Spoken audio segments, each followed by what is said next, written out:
Good morning. Today we'll discuss about the part 5 of the Indian Constitution. Of course, it's a very larger one. We have seen 1, 2, 3, 4 and 4A. So let me start about the part 5. So this is one area where we are going to spend considerable amount of time because we are coming across with the very important institutions that are present in India, like the President of India, Vice President of India, the Prime Minister, Council of Ministers, Attorney General, Lok Sabha, Rajya Sabha, Speaker, and after that we'll see how exactly the bills are discussed, the bills are passed, what exactly are the functions of the Parliament, how exactly the President will issue the ordinances.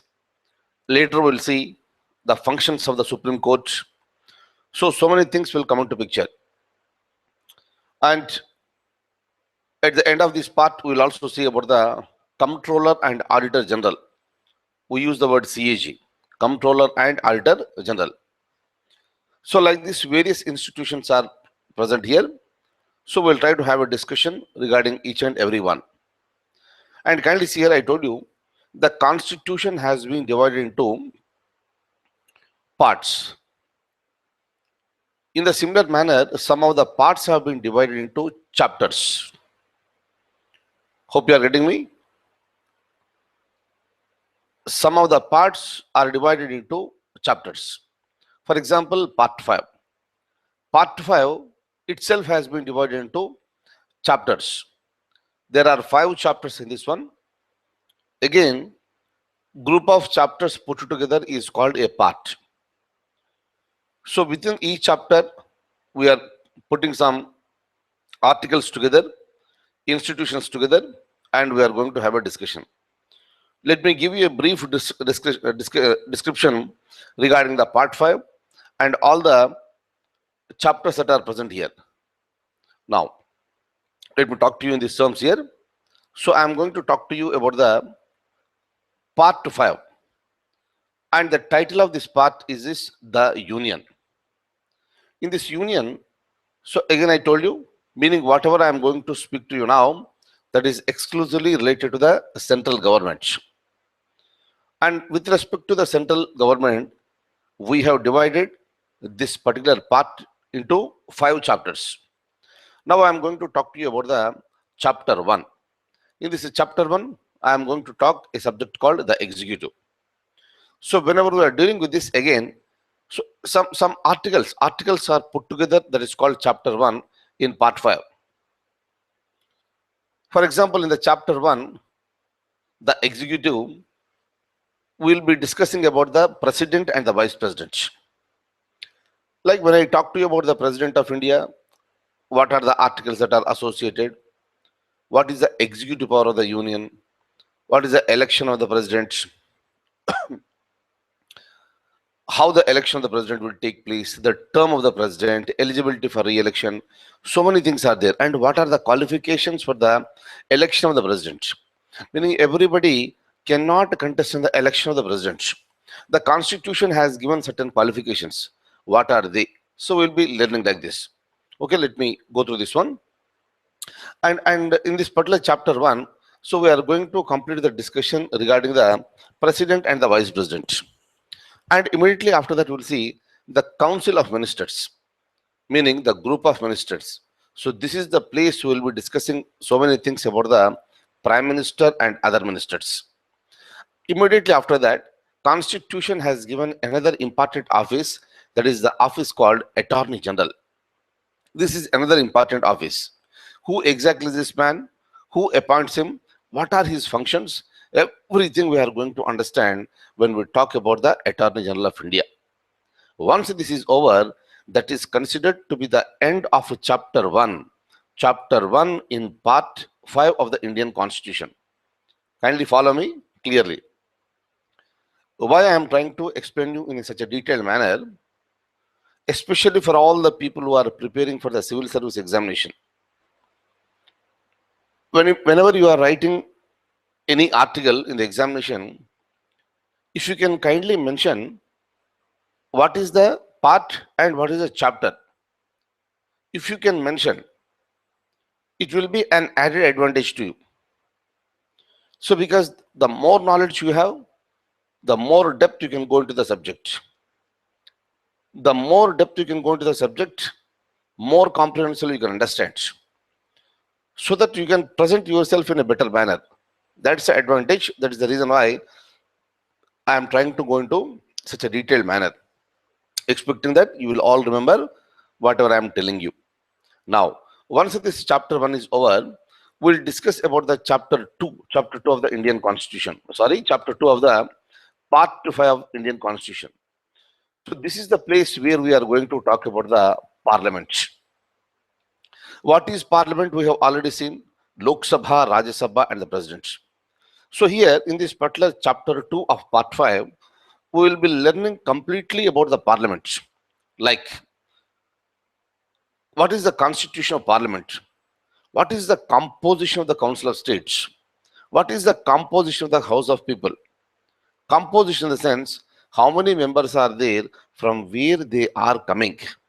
Are there any reservations in both the houses? If so, to whom the reservations have been given? So we'll be trying to look into such a things here. Next, is the strength of the parliament is always static? So today I told you, so the maximum strength permitted is 552, but today I have this 545. Is it the same every time? What is the strength of the Lok Sabha and the Rajya Sabha at the commencement of the constitution? Rather, after the first election of the Lok Sabha and Rajya Sabha, is the same strength continuing even today? Will it be continued even in the future? We are going to understand.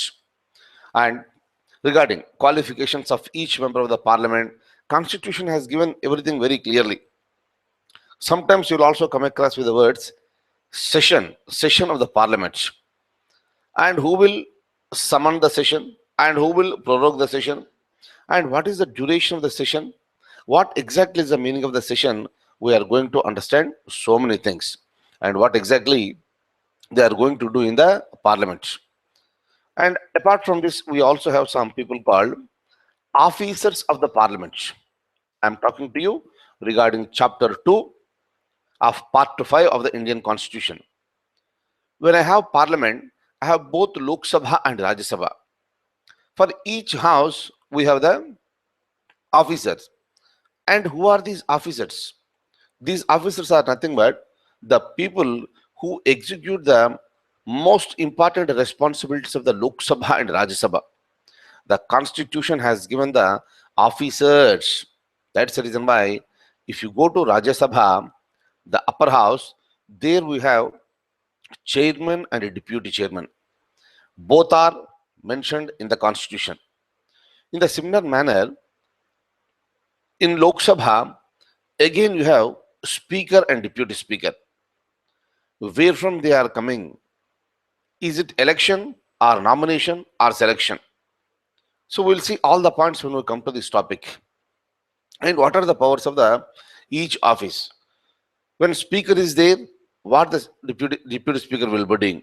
When chairman is there, what deputy chairman will be doing? So many things we'll try to understand.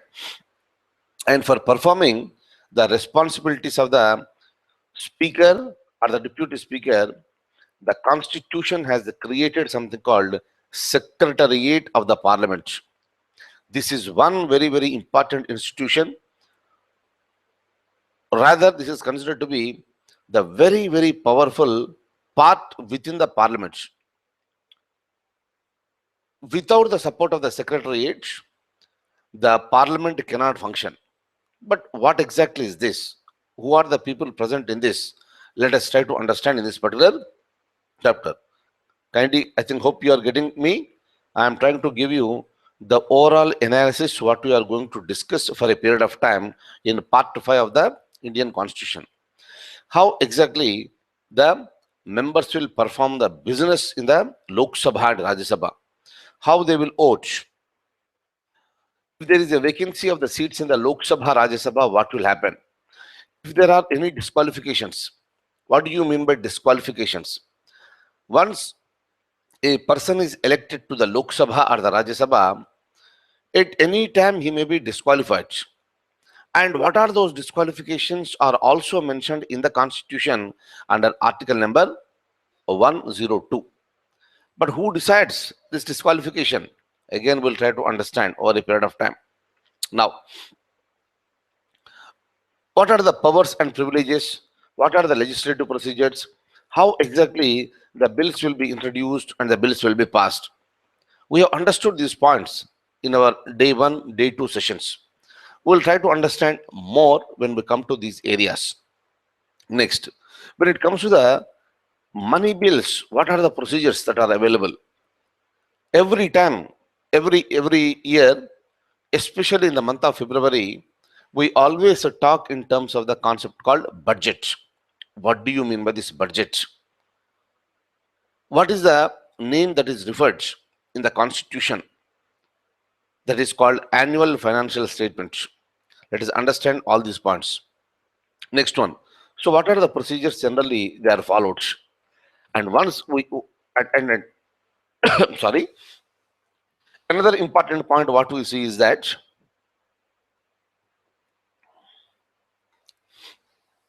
language that is used in the parliament.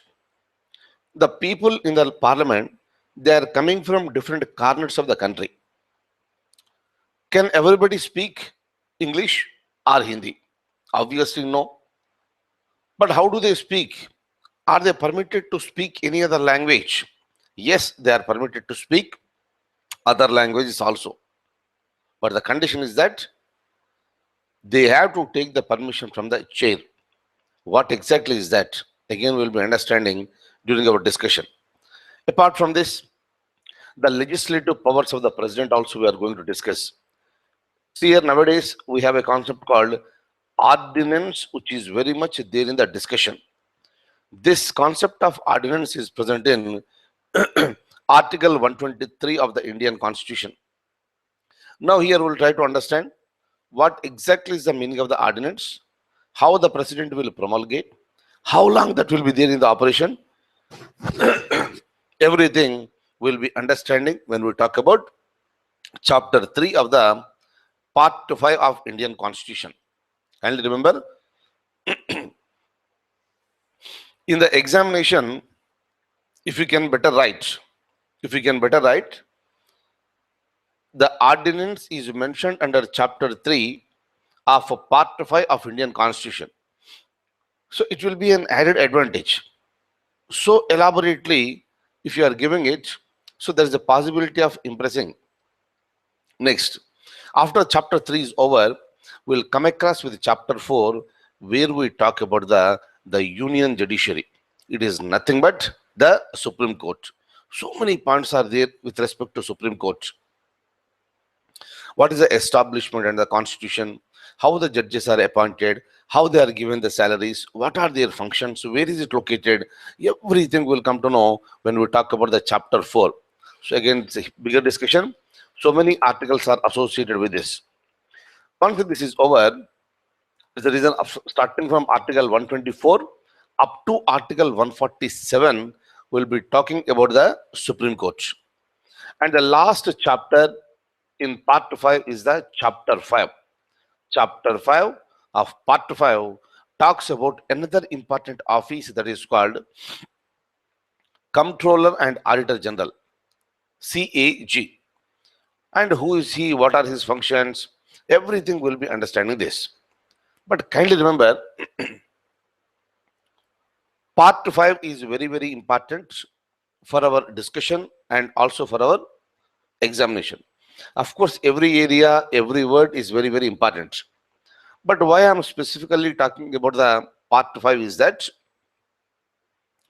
once you learn so many things in part 5, like union executive, what is the parliament, who are the officers, what are their functions, what is Supreme Court, what is CAG, except CAG, remaining all offices, equal offices are also present at the state level. That's the reason why for the president we have the governor, for prime minister we have the chief minister, for Lok Sabha we have the assembly. For Rajya Sabha, we have the legislative councils.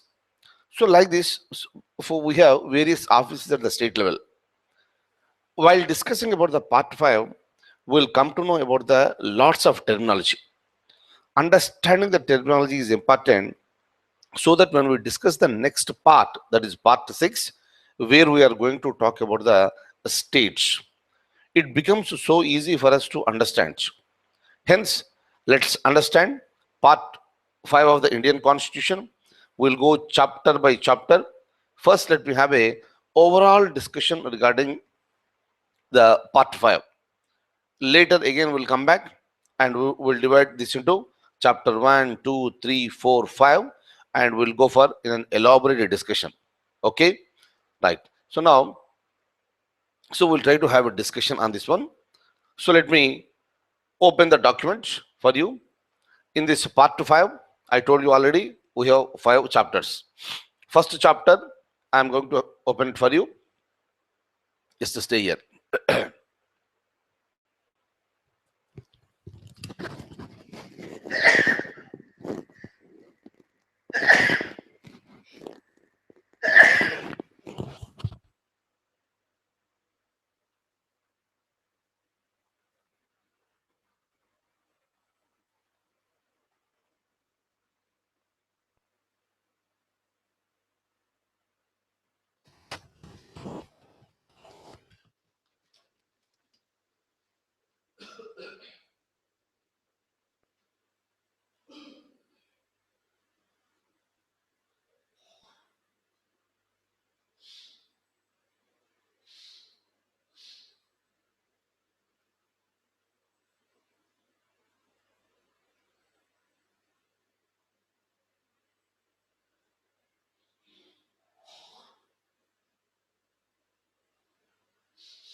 Yeah, I'm back now.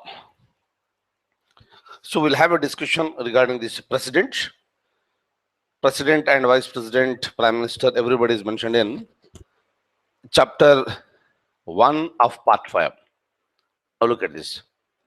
So let me talk to you about the most important office in India. Rather, it is the highest office that is present in India. And above the office of the president, I don't have any other institution. So regarding this gentleman, so we are going to have a discussion. But let me make one point very, very clear, that the President of India, already I told you on day number 1, is considered to be a nominal executive. All the real powers are exercised by the Prime Minister. See, now I am using the word Prime Minister, but over a period of time, we will be using real powers are exercised by the Council of Ministers headed by the Prime Minister. So as we go depth into the subject, so this is this kind of terminology that you are supposed to use. So that will be more beneficial with respect to the examination. Hence, the president, who is the nominal executive, who is considered to be the constitutional head, will be depending on the advice that is given by the Council of Ministers headed by the Prime Minister. But anyway, what exactly is the structure of the Council of Ministers, that will be understanding after learning about the president and the vice president. But otherwise, the president himself is a very, very big topic, elaborate topic, we'll be understanding it. But just one thing I would like you to remember, whatever I'm going to talk about the President of India, first we'll see about his office and so many things. How he will be elected, what are his qualifications, we'll see. But when I am talking about the functions of the President of India, every function of the President is exercised by the President only on the advice that is given by the Council of Ministers headed by the Prime Minister. In reality, it will happen by the advice that is rendered by the Cabinet. And that Cabinet is also headed by the Prime Minister. These all points we'll try to understand, but I would like to give a reminder saying that President is the nominal executive. He'll be depending on somebody's advice. So whenever we speak about the functions of the President, he is performing all of them only on the advice that is given by the Prime Minister. Kindly remember this for time being. Now let me open the document. I would like to have a discussion with you regarding the President. Look at this. The President is mentioned in the chapter 1 of part 5 of the Indian Constitution. Yes, we know this. The related articles are from 52 to 78. And out of these articles, you look at this one, point number 3. The President and Vice President are mentioned in the articles from 52 to 73. So many articles are associated with only these two offices. Meaning importance, lots of importance has been given to these offices. The first person is the President is considered to be the first citizen of the nation, and the Vice President is the second citizen of the nation. These are the offices with the highest dignity in the country. That's the reason before we discuss any office in India, we are discussing about the President and Vice President, then we'll be going further. Now, when it comes to the rest of the articles, look at this. Articles from 74 to 78 mentions about the Council of Ministers. So this is, yes please, Council of Ministers and the Attorney General of India. Slowly we'll understand one after the other. First, let me talk to you regarding the President of India. Now, straight away I am coming to this article, article number 52. This article says very clearly that there shall be a President of India. What do you mean by this? Since this is an important office in India, most important office in India, which is present at the highest level,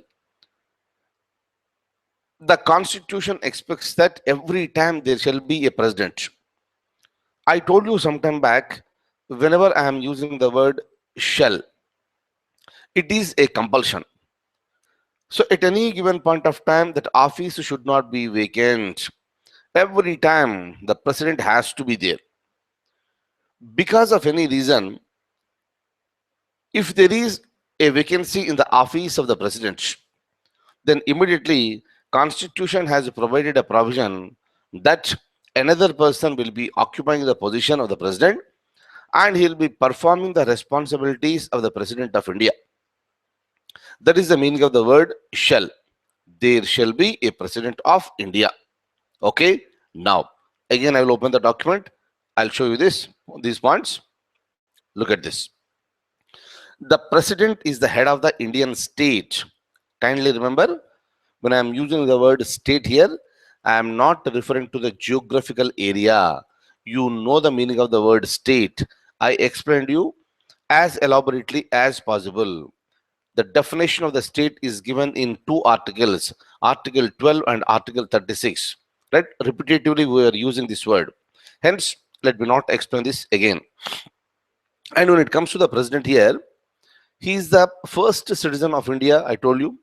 And all the executive powers of the Indian Union are vested in the President. That's the reason the President will be performing so many functions. And every function, that is the executive function, whatever the function he is doing at the union level, the orders are issued. The functions are performed on the name of the President. Kindly remember, the actual decision will be taken in the cabinet. But when it comes to the releasing the order or releasing any appointments, everything will be done only on the name of the President of India. That's the reason why this office is at the highest level. This is the office with lots of dignity. Next one. Next one. If you go to the next article, Article 53, look at this. This mentions about the executive powers of the Union. What do you mean by this? Just now I told you the executive powers of the Union are exercised on the name of the President.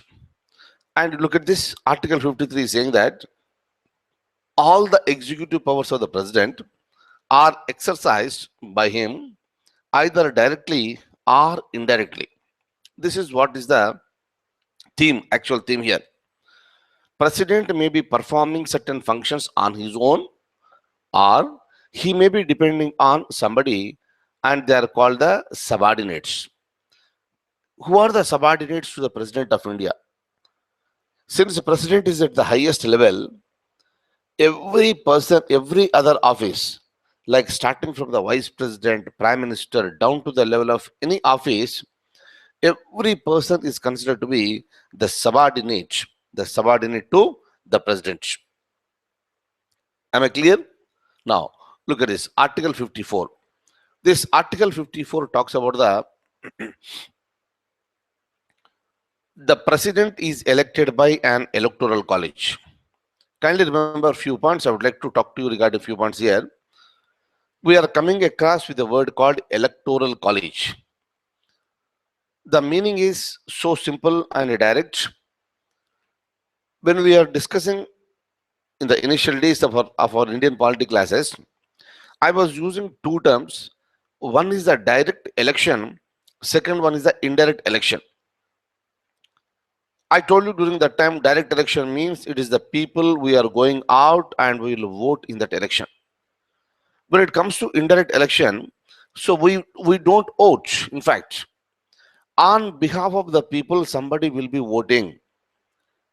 When it comes to the election of the President of India, we have never voted in the presidential elections because it is not the direct elections.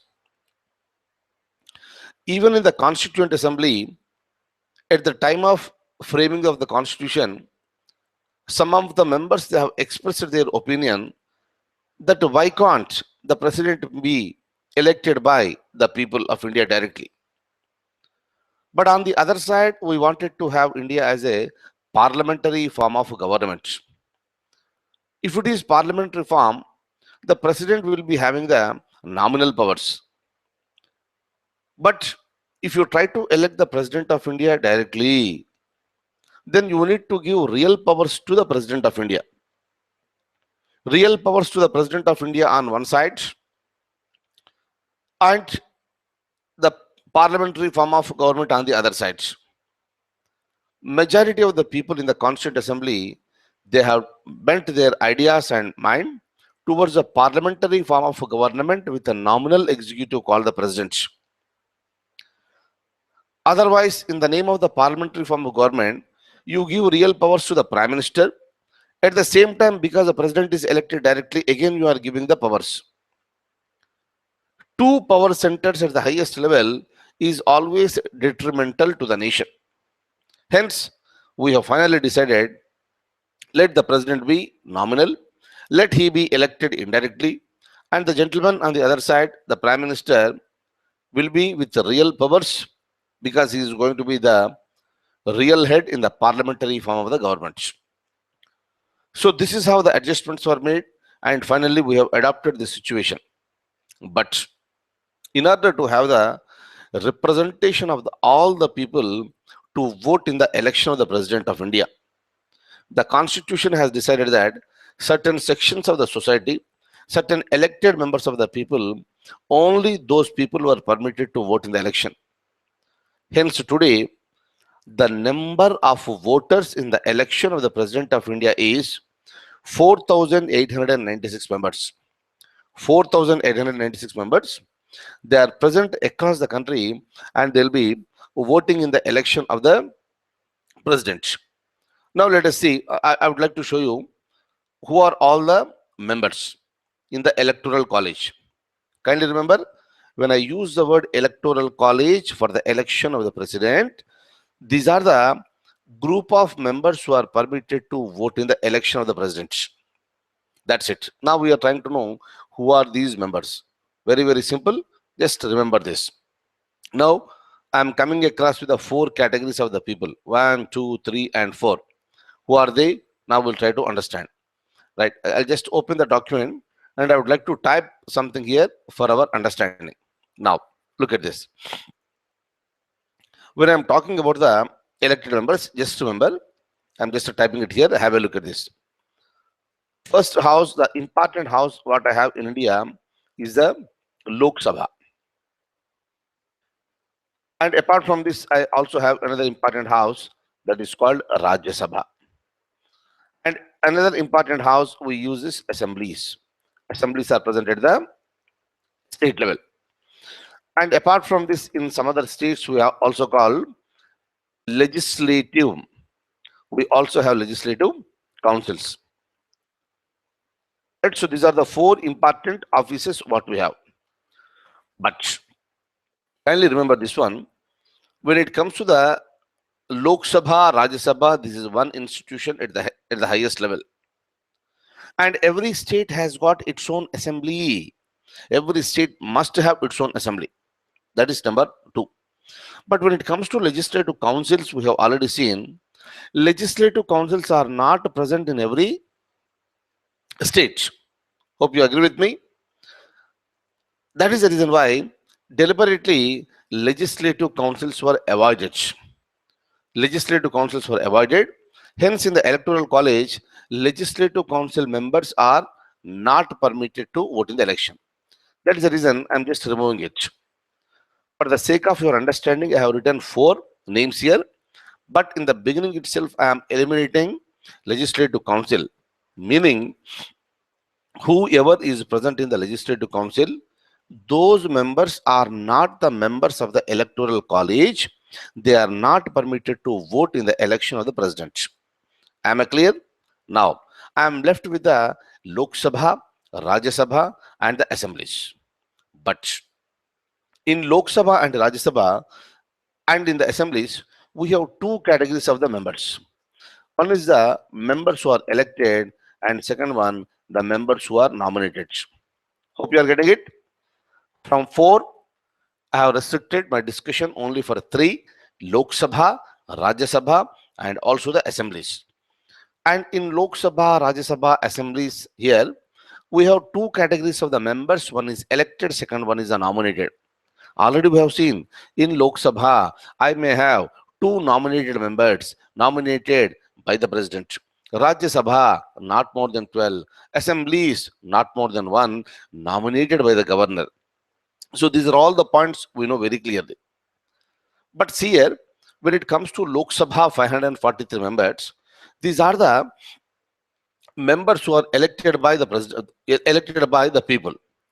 So meaning we are electing these 543 members.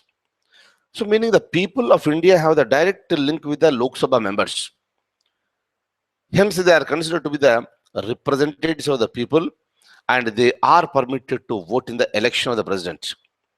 But when it comes to the 2 nominated members in the Lok Sabha, if they are present, the people of the nation, we don't have any direct or indirect contact with them or relation with them. That is the reason, to express the will of the people, Constitution has deliberately avoided nominated members to be the part of electoral college. That's the reason, if I have 545 members today in the Lok Sabha, example I'm telling you, if 2 nominated members are also present, they are not permitted to vote in the election of the president. Meaning, the electoral college of the president will consist of the elected members of the Lok Sabha. I am not including the nominated members. In the similar manner, if you go to Rajya Sabha, there are 233 members who are elected by the elected representatives of the people from assemblies. When it comes to Lok Sabha members, we have the direct relation. When it comes to Rajya Sabha members, we have the indirect relation, meaning the people at the assembly level, we elect assembly members, that is MLAs. And those MLAs, in turn, they will be electing the Rajya Sabha members. That is the reason why Rajya Sabha is a house where the members are elected indirectly. And those Rajya Sabha 233 members are also permitted to vote in the election because they have the indirect relation to the people.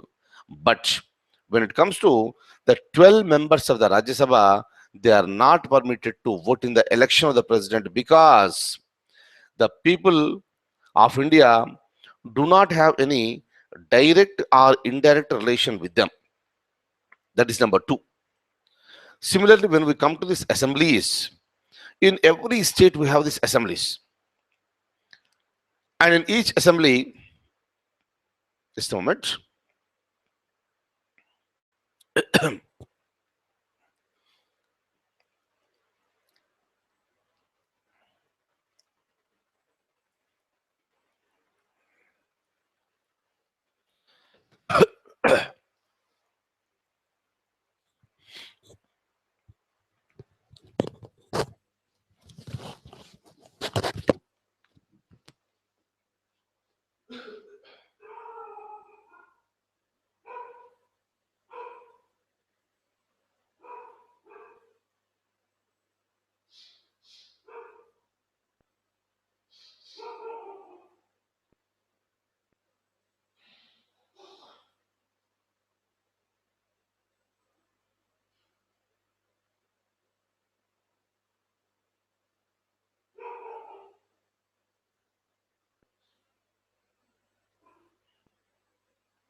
Yeah, I'm back.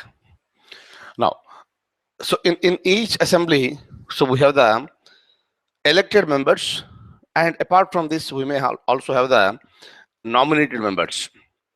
One member may be nominated who belongs to the Anglo-Indian community, so he may be present. But Constitution has not permitted the nominated members. That is the reason why I am just removing this word nominated members. If the nominated members present in the Lok Sabha, Rajya Sabha, and also the assemblies, they are not permitted to vote in the election of the president. Meaning, in the electoral college, I have the elected members of Lok Sabha, elected members of the Rajya Sabha, and elected members of the state legislative assemblies. Right? I told you I have 4 categories of the people who are voting in the election of the president. But now I have come across only with the 3 categories: Lok Sabha, Rajya Sabha, and the assemblies.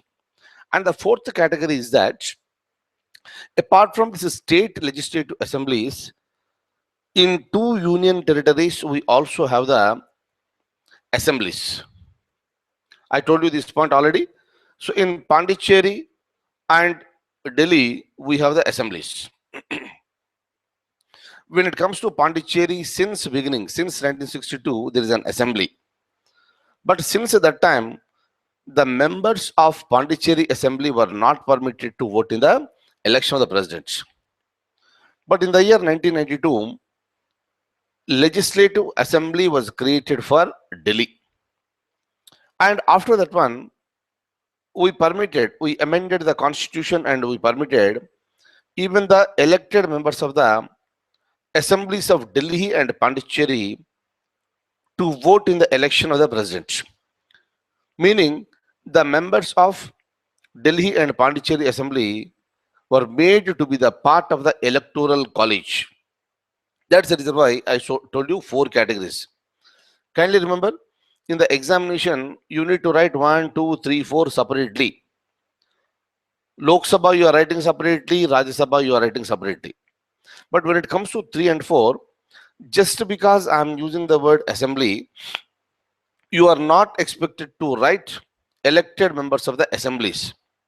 But because the constitution has differentiated between the assembly that is present at the state level and the assembly that is present at the union territory level.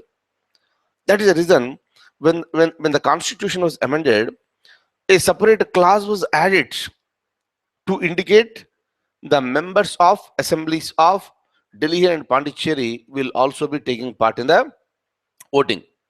Kindly remember, in the examination also you need to write it separately. Very, very important. Hopefully you are getting it. Meaning the electoral college of the president will consist of elected members of the Lok Sabha, elected members of the Rajya Sabha, elected members of the state legislative assemblies, and elected members of legislative assemblies of Delhi and Pondicherry. Four categories, right? I am excluding completely nominated members. Number one. Number two, we have also excluded legislative councils. Is that clear? So that electoral college is mentioned under article number 54 of the Indian Constitution. Look at this. Now, look at this.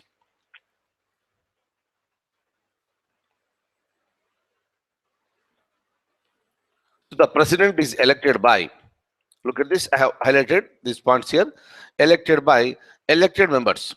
In the examinations here, you need to be very, very clear while writing these words.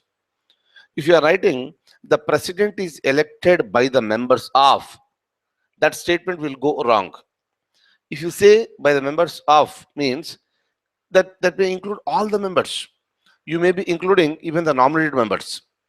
That's the reason, in order to make it very, very clear, just mention that the president is elected by the elected members of. That is the point here.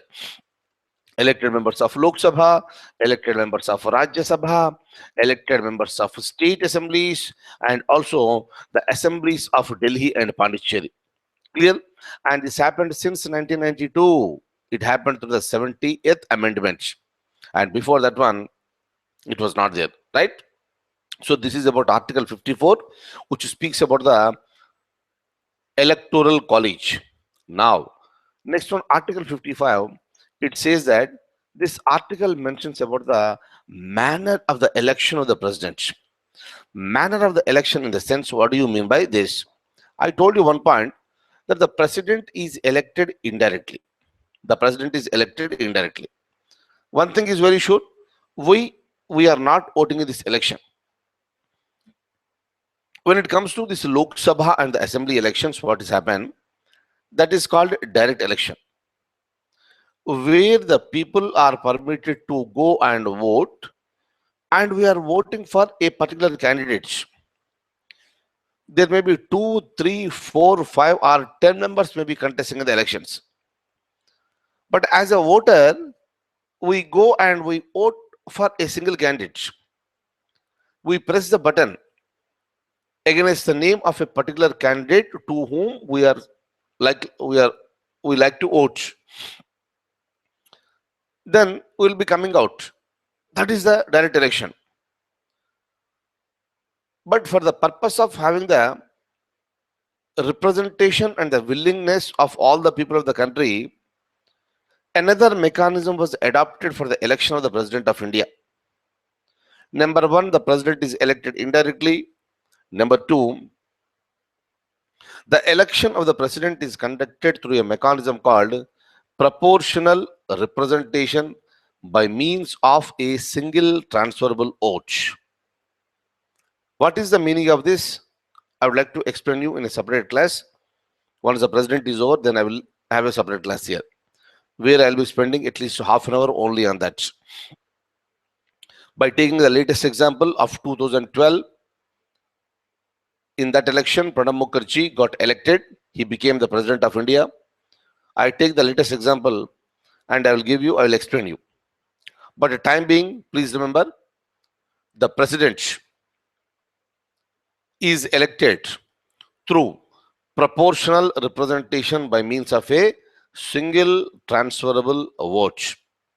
So this is the mechanism that is adopted only to see that, number one, the president should become the representative of all the people throughout the country. Number two, this is the mechanism where you can go for the indirect election. Still, various political parties are voting. That's the reason it's also called preferential voting system. I'll tell you the details when we talk about the manner here. But kindly remember, Article 55 is talking about the manner of election of the President of India. Next one. The election should be held through a secret ballot. What do you mean by this a secret ballot? Kindly see here, we vote in the Lok Sabha elections, we also vote in the assembly elections. And that election is also a secret ballot. All those who have voted in the recent election, you must be knowing this. From all the three sides, the electronic voting machine will be covered. To whom we are going to vote, to whom we have voted, nobody will come to know. And at that particular place, so we are not supposed to make any slogans or shoutings that we have voted for so and so party and a candidate. No. If we do it, that is considered to be the violation of the secret ballot. In the similar manner, when it comes to the election of the President of India, the election is also conducted on secret ballot. Before the election, the political parties will announce that they are going to support a particular candidate. They will also announce that all our party members are going to vote for a particular candidate who is contesting in the election. But when it goes to the exact day and the exact place of this election, on that particular day at that particular place, to whom a person is voting is not disclosed. What is the meaning of this? I'll tell you one example. In the year 2012, the presidential elections was conducted. During that time, there is a political party, of course, very old political party. Even today also it is one of the important parties in the country. That is the Samajwadi Party. And that Samajwadi Party is headed by Mulayam Singh Yadav. You must be knowing all the points. And in that election, Samajwadi Party decided that they will be supporting the candidature of Pranab Mukherjee. And they have decided the election date has come and the two persons were contesting in the elections. One is Pranab Mukherjee, second one is the P.A. Sangma. I told you already, this is the preferential vote. Every person who is voting is expected to give his preference. First preference to either Pranab Mukherjee or to the P.A. Sangma. And the Samajwadi Party has decided that they wanted to give first preference to Pranab Mukherjee and second preference to P.A. Sangma. But on that particular day, in the year 2012, when the election was going on, unfortunately by mistake, Mulayam Singh Yadav, he himself, by mistake it happened, he himself has given first priority to P.A. Sangma and the second priority to Pranab Mukherjee. Can you remember how do you give these priorities? First of all, you will be writing the numbers 1 and 2 there. Kindly remember, even today also, the election of the president takes place on the ballot paper. EVM, electronic voting machines, were introduced for the Lok Sabha and the assembly elections, but not for the presidential elections. That is the reason ballot paper was given. On that ballot paper, by mistake, he wrote first priority to preference to P.A. Sangma and second priority to Pranab Mukherjee. And immediately after that, he realized that he went wrong by mistake. Immediately, he cut the paper into two pieces and he handed over the paper to the concerned electoral officer. And he requested for another ballot paper. Of course, another ballot paper was given, and this time he voted correctly. First preference to Pranab Mukherjee and second preference to P.A. Sangma.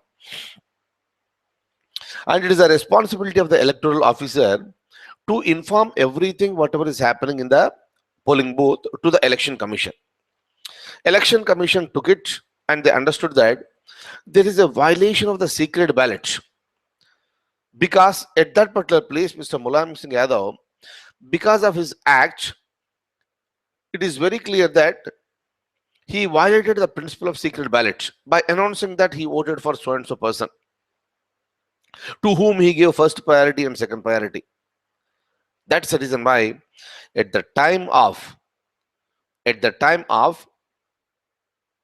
counting the votes, Mulayam Singh Yadav vote was not counted.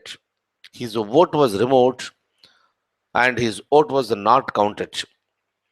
So meaning the secret ballot concept, this is the live example. This happened very recently in the latest election. In the examination, if you get a question on this one, kindly mention it. It happened in 2012. Am I clear? Now, let me show you the document here once again. Look at this. This article mentions about the manner of the election of the president. The president is elected indirectly, and the election shall be held by a secret ballot. And the election shall be held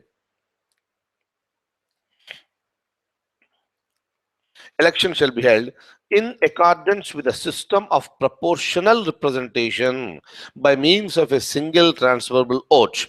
Just to remember this point, once the president is over, so I'll have a detailed discussion about the manner of the election of the president. Okay, now look at this another one. I just wanted you to remember this one.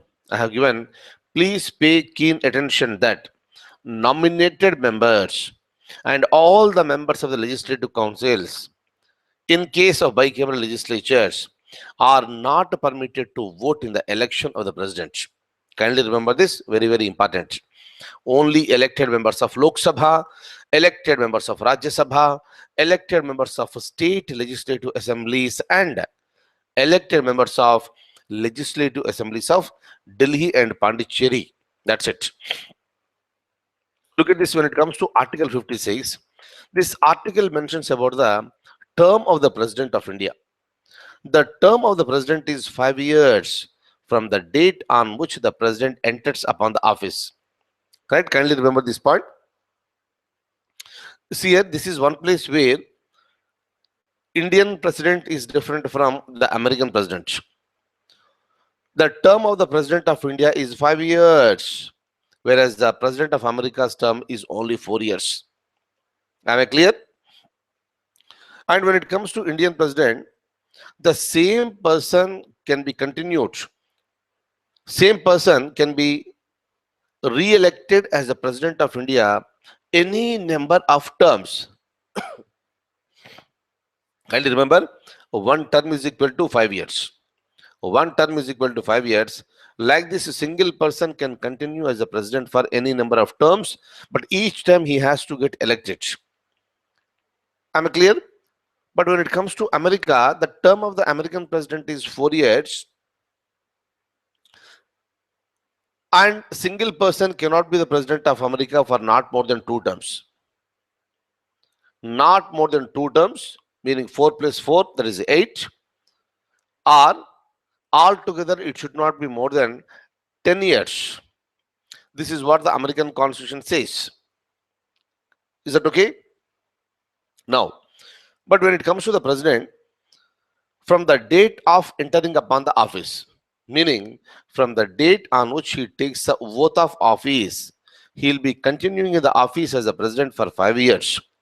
And before the completion of the 5 years, election will be conducted again, and sitting president may be re-elected, or new person may be elected as a president of India. Meaning, the presidential elections are conducted every 5 years. That is the meaning of this. And each time whenever the elections are there, again election commission comes into the picture, and the election commission will conduct the election of the president. Am I clear? So kindly remember these points. I just to show you the document. Now look at this. Term is 5 years. The president can resign to his office by writing under his hand addressed to the Vice President of India. Meaning the president can submit the resignation letter, and that will be submitted to the Vice President.